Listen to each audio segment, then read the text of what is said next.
ఆయన మన హిందూ సంస్కృతి గొప్పతనం తెలిసాక తన ఉద్యోగాన్ని కూడా ఇంకా విరమింపజేసేసుకుని అంకితమైపోయి దీని మీద కృషి చేస్తూ నేటికి కెనడాలో ఉన్నాడండి. ఆశ్చర్యపోతాం మనం. ఇక్కడ ఉన్న యువత ముందు బాగా తెలుసుకోవాలి. వాళ్ళు ఆశ్చర్యపోయాడు అతను. ఆయన కొంత రీసెర్చ్ చేసి కొన్ని పేపర్స్ నాకు తీసుకొచ్చి పవర్ పాయింట్ ప్రజెంటేషన్లా చూపించాడు మొత్తం. ఆశ్చర్యపోయాను నేను. మొన్ననే ఆ బృందం వాళ్ళందరూ ఇప్పుడు రీసెర్చ్ మీద పడ్డారు. ఆ బృందం అంతా, ఆ బృందంలో ఒక ఆయన నాకు వాషింగ్టన్లో కలిసి వాళ్ళు చేసిన రీసెర్చ్ పేపర్స్ చూస్తే ఆశ్చర్యం వేసింది. అతడు ఒక అద్భుతమైన విషయాన్ని చూపించాడు. టోనోస్కోపీ అని ఒక పరికరం ఉందిట. ఈ టోనోస్కోపీ పరికరంతో ఏదైనా ఒక సౌండ్ అంటే అదొక ఫారం తీసుకుంటుందిటండి. ఆ ఫారంని మీరు కంప్యూటర్కి అటాచ్ చేస్తే ఆ సౌండ్ ఒక ఫారం తీసుకోవడం చూపిస్తుందిట.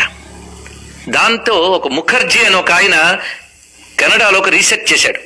అది తన కంప్యూటర్కి అనుసంధానం చేసి సహస్రనామాలు చదివేట. మొత్తం సహస్రనామం చదివాక అది తీసుకున్న ఫార్మ్ను వాళ్ళ కంప్యూటర్ అవుట్పుట్లో చూస్తే శ్రీచక్రం వచ్చిందండి. మొత్తం ఆశ్చర్యం వేస్తుంది. అంటే సహస్రనామాలు పఠిస్తూ ఉంటేనే మనకు తెలియకుండా శ్రీచక్రం ఆవిర్భవిస్తోంది చుట్టూ. ఇప్పుడు తెలిసిందా ఎందుకు జాగ్రత్తగా చదవాలన్నారు? ఇంకో ప్రయోగం చేసేట దాని మీద ఆయన. ఎందుకు సైంటిస్ట్ ఆయన ముఖర్జీ. ఆయన ఒక పని చేశాడు. ఇదంతా పుస్తకంగా రాసి పెట్టాడండి. ఆ పేపర్స్ స్వయంగా చూసి మాట్లాడుతున్నాం. ఒక సాలిడ్ ఫారం మనం తీసుకుంటే అందులో అనేక అణువులు కలిసి ఉంటాయట. అలాగా ఒక యాపిల్ ముక్క లోపల ఏ ఏ అణువులు ఎలా ఎలా చొచ్చుకుపోతాయో తీసుకుని అణువులు చొచ్చుకుపోయిన దాని ఒక సాలిడ్ ఫారం యాపిల్ ముక్కగా చూసి, అలాగా శ్రీచక్రంలో కూడా త్రికోణాలు చొచ్చుకుని ఉంటాయి. దీని సాలిడ్ ఫారం ఎలా ఉంటుందో అని మరొక టెక్నాలజీ ఉపయోగించి దాని సాలిడ్ ఫారం తీసేట శ్రీచక్రానికి. సరిగ్గా దాని సాలిడ్ ఫారం వచ్చిన తర్వాత ఫారం అది ఎలా అంటే చేతిలో చెరకు విల్లు, పువ్వుల బాణాలు, పాశాంకుశాలు పట్టుకుని అమ్మవారు కనబడ్డారండి. ఇప్పుడు చెప్పండి.